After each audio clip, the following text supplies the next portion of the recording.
This is the World Organic News podcast for the week ending 25th of April 2016. John Moore reporting. This week, aquaponics. Aquaponics is a system which combines both aquaculture and hydroponics. The idea is to use the waste from the fish to fertilise the plants. Doing this cleans the water and makes it safe for the fish to grow in, and so the system continues. The blog, My Atlanta Garden, gives a peek inside their aquaponics system. The great advantage to aquaponics is the ability to see the root development of seedlings, that and the speed at which plants grow. This is often mentioned by proponents of the method.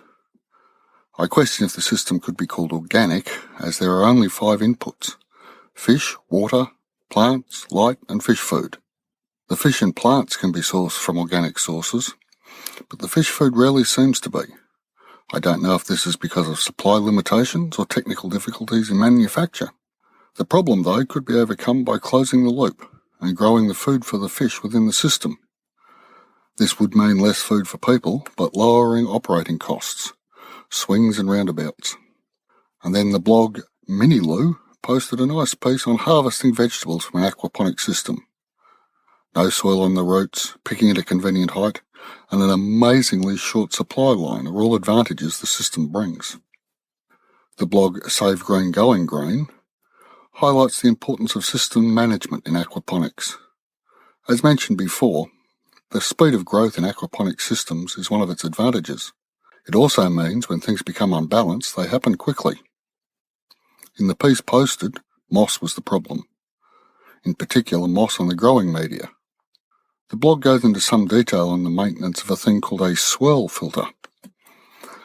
Unfortunately for the good people involved, the required schedule slipped during winter, and moss was the result.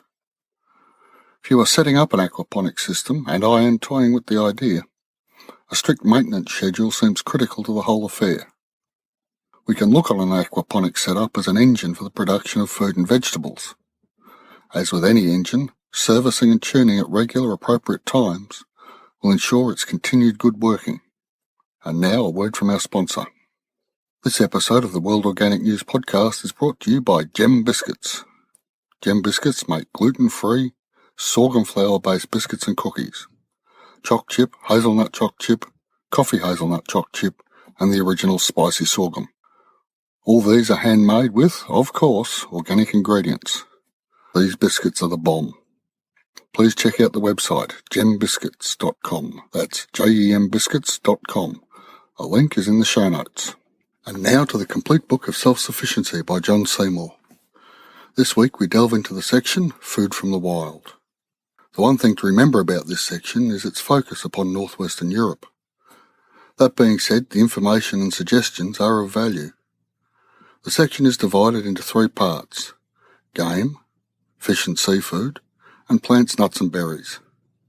Game is dependent upon location.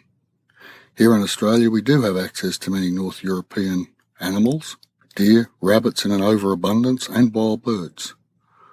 All these are under seasonal control except rabbits, so my experience is confined to rabbits. Where you live will determine your access to these food sources, and others locally available. Fish and other seafood are a different matter. Again, location will determine species, but the processes are similar. Line fishing, wicker traps and nets work anywhere. The collection of rock-attached species is basically the same process, whether Sydney rock oyster or mussels are your collection. The real danger and need for local knowledge comes with plant food. Nuts, berries, that sort of thing, and especially mushrooms. Local knowledge is critical. Some species look like others. One poisonous, one edible. I am especially thinking of mushrooms here, and nothing beats local knowledge. Any suggestions, feedback or criticisms of the podcast or blog are most welcome. Please email me at podcast@worldorganicnews.com. A transcript of each episode is available on the blog at www.worldorganicnews.com under the tab Podcasts.